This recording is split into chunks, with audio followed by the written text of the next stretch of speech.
Шәҗәрә гаилә көзгесе дип юкка гына әйтмиләр. Һәрберебез үзебезнең нинди буыннан килеп чыкканын белеп яшәргә тиеш. Уйламаганда аралашып йөргән кешең үз туганың булып чыгарга мөмкин. Шәҗәрә бәйрәме туганлашып, бер-беренең үткәнен белеп, тату яшәү өчен үткәрелә дә инде. Солпарлылар да бу бәйрәмне ныклы әзерлек белән каршы алды. Зур бәйрәмне хөрмәт итеп, хош килдегез, туганнар. Барыбыз да җыелганбыз, рәхим итегез, туганнар. Бәкәйдән барыгыз да уж җитәрсез. Балалар, оныклар һәм барлык туганнар җыелган һәр йорт кунакларны икмәк белән каршы алды. Табыннар тәбикмәк, шәкшәк, өчпочмак, бәлеш кебек милли ризыклар һәм җиләк-җимеш белән сыгылып тора иде. Һәр гаилә үзенең шәҗәрә агачын төзеп өлгән. Ямалиевлар гаиләсе бирдә төп булмасалар да, авыл бәйрәмен көтеп алып, зурлап билгеләде. Йорт хуҗабикәсе балачагын Таджикистанда үткәргән якташыбыз Надия апа 77 яшьтә булса да, аңарда яшьләр көнләшерлек энергия, җырлый, бии һәм үзе гармунда уйный.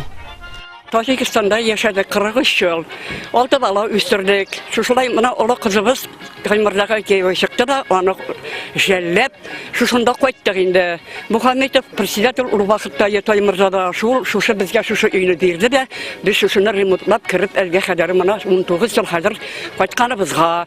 Бабаем үлеп китте былтыр, мына сентябрьнең 25-ендә 1 ел була. Мына шушылай итеп яшәп ятабыз инде, төпләндек инде шушында.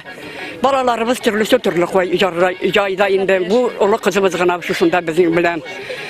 Берсе Москвада, икенчесе Ленинградта, бер кызыбыз үлеп китте, мына 2 ел үлгәненә 2 баласы калды. Күп еллар элек бирегә килен булып төшкән Флида апа да бу бәйрәмне нигез йортка барлык балаларын җыеп каршылады. Yurt balam var, Şeyhlisan ve Fride bilirman.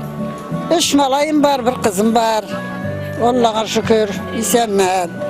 Onlara tazalık, isenlik, sağlık için. Rahatlı, hayırlı ömür versin. 13 onuğum var. 2 onuqşığım var.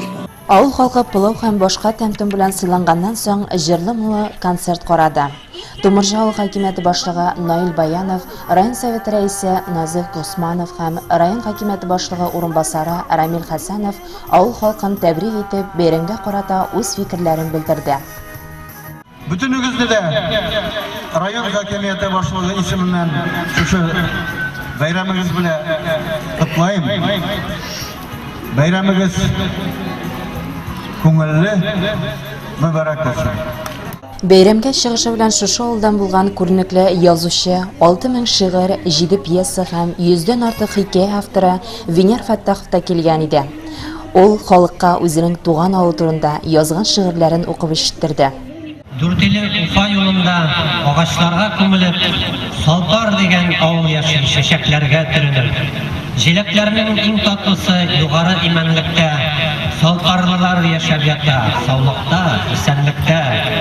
Бүгенге көндә авылның иң өлкән кешесе булган Фазыла Тухватуллина да Салпарны үз туган җире кебек ярата.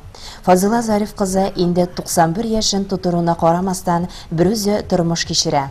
Күрше-күләннәр, авылдашларым, зур терәк миңа ди ул. Avuldaşlarım, kurşu tirelerge rahmet Allah'a şükür. Kireler, halini bileler, sol, ne ki gerek mi yerge? Ben bit bir üzüm.